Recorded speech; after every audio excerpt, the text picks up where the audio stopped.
Hello বন্ধুরা, সবাই কেমন আছেন? বিকেলবেলা সবাইকে শুভেচ্ছা জানাচ্ছি। আজ বরজ নামানোর পর এবং বরজে ভেজ দেওয়ার পর বৃষ্টি হয়েছে।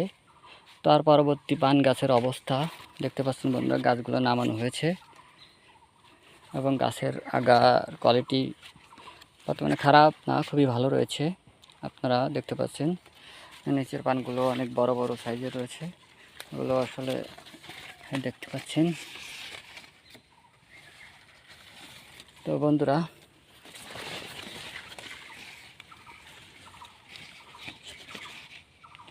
দেখতে পাচ্ছেন বন্ধুরা, পানের অবস্থাও ভালো আছে। বরজ দেখতে একটু পাতলা হয়েছে, কারণ বাসা হয়েছিল এবং বেঁধে দেওয়া হয়েছে বাজে গাছগুলো ফেলে। তো এই মুহূর্তে আমার বরজের এই অবস্থা আছে। ধন্যবাদ, সবাই ভালো থাকবেন।